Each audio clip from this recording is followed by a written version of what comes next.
بناوی خوای بەخشندەی میهرەبان حەمد و سەنا و سوپاس و ستایشی بێپایان بۆ خوای پەروەردگاری جیهان، درود و سەلام لەسەر پێغەمبەری خۆشەویستمان صلی الله عليه وسلم و لەسەر ئەهل و بەیت و هەموو یاران و هەموو شوێن کەوتوانیان تا کۆتا زەمان. بەردەوامین لەسەر شەرحی کتێبمان هەڵبژاردنی 222 گەوهەر و مرواری لە فەرمایشتەکانی یان لە فەرمودەکانی هەردوو پێشەوە مسلم و بخاری. گەیشتنە فەرمودەی ژمارە 96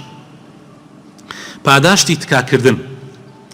عن أبي موسى الأشعري رضي الله عنه قال: كان النبي صلى الله عليه وسلم إذا أتاه طالب حاجة أقبل على جلسائه فقال: اشفعوا تؤجروا ويقضي الله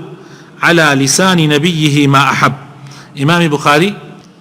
7476 وإمام مسلم جمارة 2628 أم فرمايشتا أجرنوا. پیغمبر صلى الله عليه وسلم اگر خاون پێویستیەکی بۆ لا بهاتایە، یعنی کەسێک بهاتایە بۆ لای پێغەمبەر صلی الله عليه وسلم احتیاجێکی بوایە، پێغەمبەری خوا صلی الله عليه وسلم ڕووی لە دانیشتوانی ئەکرد و ئەی فەرموود تکا بۆ خاون پێویستیەکان بکەن، خدا پاداشتان ئەداتەوە. وەخوای گەورە ئەوەی پێی خۆش بێ لەسەر زمانی پێغەمبەرەکەی جێبەجێ ئەکا. ئەمە ئەوە دەرەخا کە دروستە ئینسان تکا بکا بۆ خاون پێویستی. هەر کەسێ پێویستیەکی هەبوو شەرعەن دروستە تۆ تکای بۆ بکەی، واستەی بۆ بکەی، بەڵام واستەی ناشەرعی نا، واستەیەکی شەرعی. بۆ نمونە کەسێ حەقی خوراوە، حەقێکی خوراوە، زەویەک بە ناوێتی بەڵام وەرەقە و تەرتیباتەکەی نەماوە، تۆ داوا لە تۆکە بێی شایەتی بۆ بدەی یان هەوڵێکی بۆ بدەی، قسەت ئەخواتەوە لە شارەوانی لە ناحێ، قسەت ئەخواتەوە تکات لێ ئەکا لەگەڵیا بڕۆی، لەوانەیە قسەکەی تۆ بەرهەمێکی هەبێ.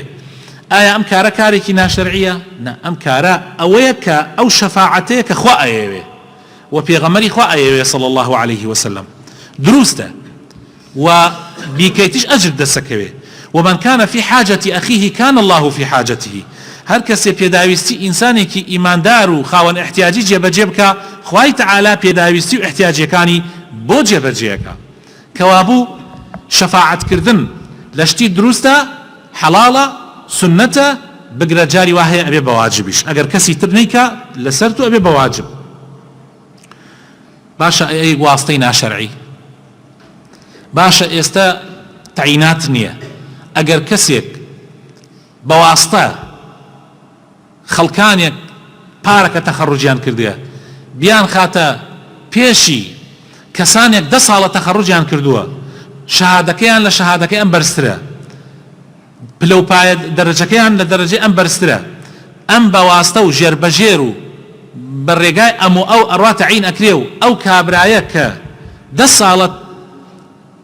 تەخەڕوجی کردو و احتیاجە ئەو تەعین ناکرێ، ئایا ئەمە دروستە؟ نە وەڵڵاهی دروست نییە، گوناحە، هەر کەسێکیش بیکە تاوانبارە، هەر کەسێکیش بیکە تاوانبارە. کەوابوو شەفاعەتی دروستە و وەکو باسمان کرد سنەتە و جاری وایە بێ بە واجبیش، شەفاعەتی نادروستیش حرامە و مەجالی تیانە. فەرمودەی ژمارە 97 هەندێک قسە هەیە بە درۆ ناژمێررێت، بابەتێکی زۆر گرنگە ئەمە. ئومی کولثوم كتشي عقبي كر أبي معيط رضي الله عنها قالت: سمعت رسول الله صلى الله عليه وسلم يقول: ليس الكذاب الذي يصلح بين الناس فينمي خيرا أو يقول خيرا. إمام بخاري جرته جمارة 2692 وإمام مسلم جمارة 2605 للروايتك. إمام مسلم أم زياديش هي أفرمي: ولم أسمعه يرخص في شيء مما يقوله الناس إلا في 3، تعني الحرب والإصلاح بين الناس، وحديث الرجل امرأته، وحديث المرأة زوجها. أم صحابة برزة أي جرته كآفرته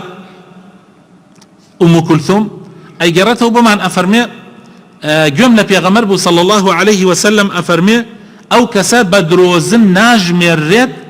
کە هەوڵ ئەدا ئیسلاحی بینی خەڵک بکە. ئەم و ئەو ئەگەیەنێ بە یەکتری، دوو کەس بینیان تێک چووە، دوو عەشرەت بەینیان تێک چووە دوو تایفە بەینیان تێک چووە ئەم کابرایە لەبەر خاتری خوا کەوتۆتە بین لە جیاتی ئەوەی کە خەڵکانێک هەیە لە بینی خەڵکا فەسادەنەوە فیتوفات ئەکەن دووزمانی ئەکەن ئەم کەوتۆتە بین لەبەر خاتری خوا ئیسلاحیانەکە و چاکسازی ئەکەوە یان ناتەیەکەوە لەبەر خوا جارجار لەو بینە قسەیەک ئەکرێ قسەیەکی وشک ئەکرێ قسەیەکی ڕق ئەکرێ لەلایەن تەرەفی ئەم لاوە یان تەرەفی ئەو لاوە ئەو باسی ناکە نەک باسی ناکە بەڵکو ئەڕوا قسەیەکی تر لە شوێنەکەی دانا کە قسەیەکی جوان و ڕێک و پێک بێ ئایا ئەو قسەی تر کە ئەیخاتە شوێنەکەی کە درۆیە ئەوان نەوتووە بە درۆ بۆ ژمێنرێ نا بە درۆ بۆی ناژمێنرێ و خێرشیەکە خێریشێکە زۆر گرنگە بەڕێزانم جا ئەفەرمێ من نەمبینیە پێغەمبەر صلی الله علیه وسلم ڕخسەت بە درۆ بدا ئیلا لە سێ حاڵەتانە بێ سێ حاڵەت ڕخسەت بە درۆ دراوە حاڵەتی جەنگ یعنی فێڵ یعنی خودعە ناکرێت تۆ لە جەنگە چاوەڕوان بکەی شتەکان هەمووی بەهین بێ وەکو بڵێ بەو شێوە بێ کە تۆ ئەتەوێ جەنگ زۆر جار فێڵی تیاکرێ زۆر جار درۆی تیاکرێ و ناچاریشی تۆ دژمن بۆ ئەوەی دژمن پشکێنی ئەوە بکەی ئەوە جەنابتان لەوانەیە لە بیرتان بێ و ئینشاء الله لە بابی سیرەیە و ژیاننامەی پێغەمبەر صلی الله علیه وسلم لە دوای ڕەمەزان باسی ئەکەین کە چۆن پێغەمبەری خوا صلی الله علیه وسلم سەحابەیەک ئەنێرە بینی جوولەکەکان و ئەحزاب تێک بدا لە غەزوەی ئەحزابە و بینیشیان تێکەدا و سەرکەوتنیش بۆ مسلمانان ئەبێ شتێکی تر کە دروستە درۆی تیا بکەی ئیسلاحکردنی نێوانی خەڵکیە وەکو ئێستا عەرزمانکردن چاکسازی لە نێوانی خەڵکە شتێکی تر کە دروستە درۆی تیا بکرێ نێوانی ژن و مێرد درۆکە نەک خوا نەخواست ژنەکە شتێک بڵێ پیاوەکەی بخەڵەتێنێ مەسەلەن لەلاوە ینی لە ژێرەوە شتێکی تر ئەکاو لەبانەوە پیاوەکەی خەڵەتێنێ یان پیاوەکە بەعەکسەوە نا لێرە مەقسەد دەربڕینی خۆشەویستیە جاری وا هەیە تۆ خێزانەکەت زۆر خۆش ناوێ یعنی بە دەرەجەیەک کە ئەو بەتەمایە بەڵام دائیم دەریە بڕی کە من تۆم زۆر خۆشەوێ کە تۆ زۆر ڕێزداری ماڵی کەس و کارت لای من زۆر بەڕێزم ئەم قسەیە هیچی تیان نییە و دروستیشە و هەروەها بە هەمان شێوە لەلایەن بەرامبەریشەوە جاری وا هەیە پیاوەکە ها لە خەم و خەفەت و کێشەیەکی زۆرە ئەزانێ ئەگەر ئەو خەم و خەفەت و کێشەیە بۆ ژنەکەی دەرببڕێ ژن تەحەموڵ ناکە سۆزی زیاترە لەوانەیە بڕۆخێ کاتێک ئەڵێ پیاوەکە بۆ غەمباری بۆ نا پیاوە ئافرەت هیچ لەخوا بە زیابی ئەلحەمدولیلا لە گیرفانیشیا دینارێ نییە لەخوا بە زیابی ئەلحەمدولیلا پیاوەکە پارەمان نییە نا لەخوا بە زیاد بێ ئەڕوا قەرزەکات ئەسڵەن وا دەری نابڕێکە نییە چونکە ئەزانێ ژنەکەی تەحەموڵ ناکە بەرگە ناگرێ لەوانێ بڕۆخێ وەک پیاو نییە ئەم بەهێزترە و ناڕۆخێ پیاو هینێکی تایە ئەو درۆیانە دروستە بەڕێزان شەرع حرامی نەکردووە و زۆریش ئەمە لە ناو خەڵکان ڕۆدا جاری وا هەیە تۆ کەسێکە بینی هەر سەرەتا ئەیبینی قینی لێیەتی یعنی یەکەم جارە بەس شکری بینی هەلە خۆ لە شکری خۆشەویست نییە لەلات بەس ئەمەندە دێتە دەورتاو ئەوەندە تۆش خۆشەویستی بۆ دەرئەبڕی دەی زەخت لە خۆت دەکەیت و ئەڵەی خۆشتمەوێ سبحان الله دوای ماوەیەک سەیرەکەی ئەو کەسە بێتە خۆشەویستترین کەس لات دەربڕینی خۆشەویستی بۆ خاڵ بەدەم تەئسیر لە دڵەکە جا لەبەر ئەوە ئەم مەسئلە زۆر زۆر گرنگە و زۆریش مهمە بە تایبەت لە نێوانی ژن و مێردە فرمودەی ژمارە 98 لاوازەکان ئەهلی بەهەشتن عن حارثة بن وهب قال سمعت رسول الله صلى الله عليه وسلم يقول ألا أخبركم بأهل الجنة كل ضعيف متضعف لو أقسم على الله لأبره ألا أخبركم بأهل النار كل عتل جواظ مستكبر البخاري 4918 مسلم 2853 پێغەمبەر صلی الله علیه و سلم فەرمووی مسلمانان پێتان نەڵێم زۆرترینی ئەهلی بەهەشت کێیە زۆرترینی ئەهلی بەهەشت کەسە سادەکانن، کەسە خاکیەکانن، کەسە خۆ بە کەمزانەکان، کەسە سادەکان، کەسە خاکیەکان، ئەوانەی کە فشەی بەسەر خەڵکان ناکەن، فیز بەسەر خەڵکان ناکەن، تەکەبور بەسەر خەڵکان ناکەن، لەگەڵ مناڵە مناڵن، لەگەڵ پیرێژنا و پیرەپیاوە پیرن، لەگەڵ ئەوانە ڕێز لە هاوڕێ و هاوتاکانی خۆیان نەگرن، هیچکی برێک لە دڵیانە نییە بڵێن وەڵا ئەمە چییە من لەگەڵیا بڕۆم ڕێ بکەم، هەر کارێکیان بێوێ ئەیکەن. زۆر اعتیادیە بەسەر ئەو جادە ڕێەکات، دەبەیەک ئەبینێت لە کەوتووە لەو لایشەوە تەنەکەیەکی خۆڵ ئەبینێت، ئەکاتە دەبەکەی و ئەیخاتە ناو تەنەکە خۆڵەکە. زۆر اعتیادیە. ئەو جۆرە کەسانە ئەگەر داوای هەرچی لە خوا بکەن خوای گەورە وەڵامیان نەداتەوە. با بزانن یەکێک لە هۆکارەکانی وەڵامدانەوەی دوعا سادەیە، خۆ بەکەم زانینە، خاکی بوونە. ئەمە هۆکارێکە لەوەی کە دوعات قبول بێ. ئەمجا فەرمووی پێغەمبەری خوا صلی الله عليه وسلم ئایا پێتان نەڵێم کێ ئەهلی جەهەنەمە؟ ئایا پێتان نەڵێم کێ ئەهلی جەهەنەمە؟ هەموو متەکەبیرێکی درژی زبری عەبوس، ئەوانەی کەوا لوتیان بەرزە، ئەوانەی کەوا لوت دانادەن بە خەڵکە، ئەوانەی کەوا خەڵک لەبەر ئەوەی پارەی نییە فەقیر حاڵە بە کەمیان نەزانن، ئەوانەی کەوا سیارەی آخر مۆدێل ها بەدەستیانەوە و غەسلیان کردووە و ئێواران فشەیەکی پێکە بەناو بازاڕەوە بەناو کۆڵانەکانەوە دەست دەرەکات و یعنی ها من هەمە و خەڵک نیەتی. ئەوانە مەبغوضن لای خوا، ئەوانە خوا قینی لیانە. جا لەبەر ئەوە خۆشەویستەکانم ئەگەر حەزەکەن ئەهلی بەهەشت بن، سادە بن، با دەوڵەمەندیش بن. من زۆر معجبم بە دەوڵەمەندێکی سادە، زۆر معجبم بە دەوڵەمەندێکی سادە، زۆر قینم، خوش قینی لێتی، زۆر قینم لە فەقیرێکی متەکەبیرە. یەکێ لەو سێ کەسەی کە خوا قسەیان لەگەڵا ناکە، فەقیر حاڵە بەس متەکەبیرە. آخر فەقیر حاڵێکی عزتدار جیاوازە، فەقیر حاڵی متەکەبر جیاوازە. ئەمن دوو جیاوازە. فەقیر حاڵێک عزتدارە، یعنی ناڕوا دەست لە خەڵکان کاتەوە، بەڵام متەکەبیریش نییە، متەکەبیریش نییە، فیزی زل نییە، بەس زەلیل نابێ بۆ خەڵک لەبەر خاتر پارە. ئەمە جیایە، ئەمە ئەوەیە وا خوا ئەیەوێ. بەس فەقیرە و متەکەبرە، فەقیرە دعوەتێکەی بۆ ماڵ شتێکی هاکەزایی بۆ ئەەکەی سەیرەکەی زۆر پێی ئینە، یعنی وەکو چۆن ئەمە چییە؟ لا حول ولا قوة إلا بالله. ئەمانەشمان بینیوە. لەبەرەوە خۆشەویستەکانم ئینسانی مسلمان ئەبێت دائیمەن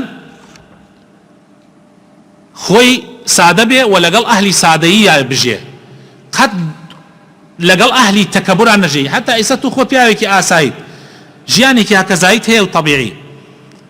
هاوڕێتی کەسی متەکەبر بکە سبحان الله نیعمەتەکانی خوات لا بچووکە بێتەوە.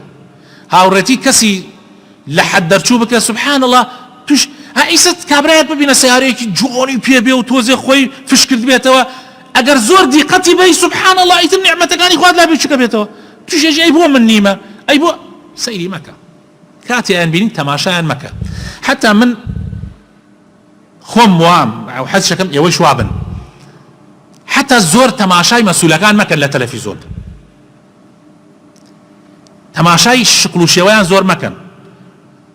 بەخوا دڵتان هینە بێ، دڵتان ئەگۆڕێ.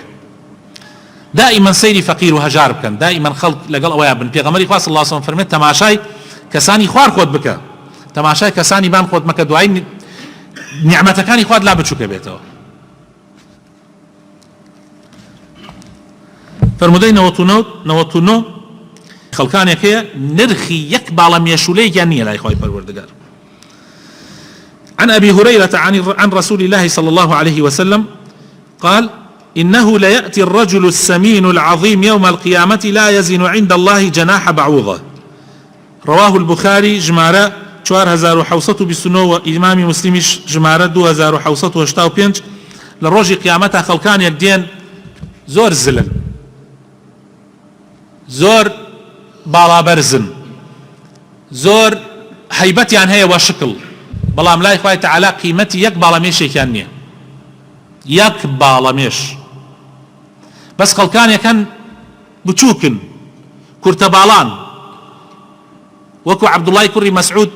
لە دیوارێک واتە ئەم دیم سەحابەکان دانیشتبوون گوایە نەکرد عەبدوڵایە قاچی بەلەوە قاچی ئاهێنایە ئەم دیم تەماشایان کرد قاچی باریک پێکەنین هەندێکیان. پێغەمبەری خوا صلی الله علیه و سلم فەرمووی بەچی پێکەنن؟ بە قاچی عەبدوڵا پێکەنن. واللهی قاچی عەبدوڵا لای خوای تەعالا لە کێوی ئوحود گەورەترە، یعنی بە بچووکی نییە و بە گەورەیش نییە. خۆ ئیمامی عومەر پیاوێکی زەخم بوو، ئیمامی عومەر ئەبوو شواربیش بوو، ئەوە بۆ معلومات تاک، یعنی شوارب هیچی تیانی ئەگەر بەر شوارب بگری و نەمشێتە ناو ئاو. ئیمام عومەر ئەبوو شوارب بوو و پیاوێکی زەخمیش بوو، بەس یەکێکە لە گەورەترین پیاوەکانی ئەم ئیسلامە. یعنی مەقسەد ئەوە نییە کە یەکێ زل بێ ئیتر بێ نرخە، نا یەکێ ئەگەر زل بێ و بە زلەکەیەوە بنازیە و دوور لەخوا بێ و زلی دووری خاتۆ لەخوا، ئەوە خراپە. زەلامیش هەیە ئەگەر کورتە باڵا بێ و متەکەبر بێ و فی زل بێ و ئەمانە هەر خراپە. بەڵام پیاوێکی ئەگەر چەند گەورە بێ، ئێستا زەلام وا هەیە من پیاوێکە بوو لەو کەلارە ماشاء الله زەخم بوو و حتا شواربیشی ئاوا هاتبوو کە ئەمبینی ئیمامی عومەر بەکەوتە پێشاو. ئەممەنە متەواضع بوو لە زۆربەی وتارەکانی ئێمە ئەها دانشت لە ئینەکە من هەڵەسامە من کاک شێخ تۆ لای من زۆر بەڕێزی، تۆ پیاوێکی زۆر متەواضعی، هەم بە هەیئەت و شکلت زۆر جوانە، بەڵام تو هیچ تەکەبورێکی پێوە ناکەی. هەم یەکێکی لەو کەسانە لە بنەماڵەکەی خۆتان تاکی کە دەی بۆ مزگەوت و نوێژ و جەماعەت و ئەهلی خێر و لەگەڵ ئەهلی خێرای نیعمەتە بەڕاستی. بەڵام ئەوانەی کە یعنی بە کوردیەکەی بە مەزهەر نییە، بە جەوهەرە. مەزهەر ئینسان گەورە ناکە، ناخ ئینسان گەورەکە، ناخ ئینسان گەورەکە.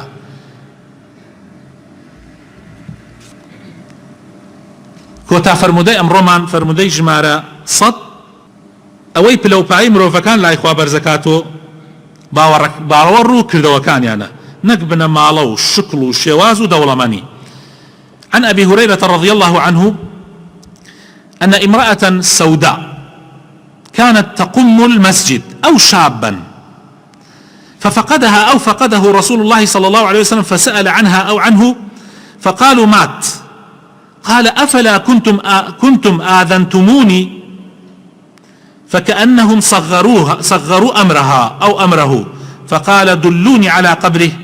فدلوه فصلى عليها ثم قال إن هذه القبور مملوءة ظلمة على أهلها وإن الله تعالى ينورها لهم بصلاة عليهم. إمام بخاري جمارة شوار 158 وإمام مسلم وسطو 56 أم حديثا جرنو. طبعا خوش شيء سكانم لا زماني في غمرة صلى الله عليه وسلم برهيوان يكبوا أهلي صفت يا أمانوا لمزقوتك يا أم أهلي صفاء هم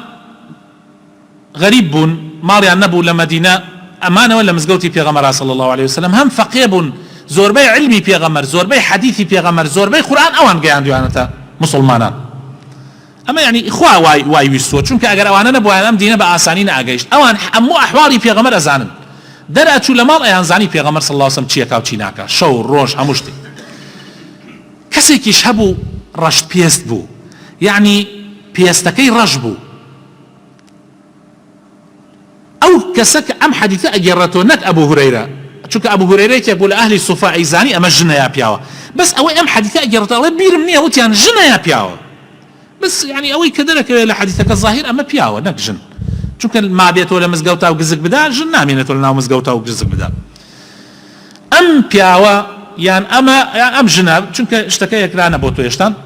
بس والرأي من أما بياوا بوجنج بوا بردوام لمزگەوت بۆ هەر کاتێک مزگەوت پێویستی بە پاکردنەوە بووە ئەو پاکێ کردەوە لەبەر خوا جگە لەوەی کە ئیشەکەی تریشی هەبوو گوێی لە علمی پێغەمبەرە کرد بەڵام مزگەوتیشی پاکە کردەوە ئەو کەسە ڕۆژێکیان پێغەمبەر صلی الله علیه وسلم دەرچوو تەماشای کرد دیار نییە هەموو جارەبی بینایە پێغەمبەر صلی الله علیه وسلم زۆر ڕێزی لێ کرد پێغەمبەری خوا صلی الله علیه وسلم زۆر ڕێزی لە فەقیر و هەژارە کرد هەر سەحابەیەک لە سەحابەکانی بە تایبەت ئەوانەی ئەهلی سوفە دیار نەبوویان یەکسەر پرسیاریان لێ کرد فەرمووی ئەوە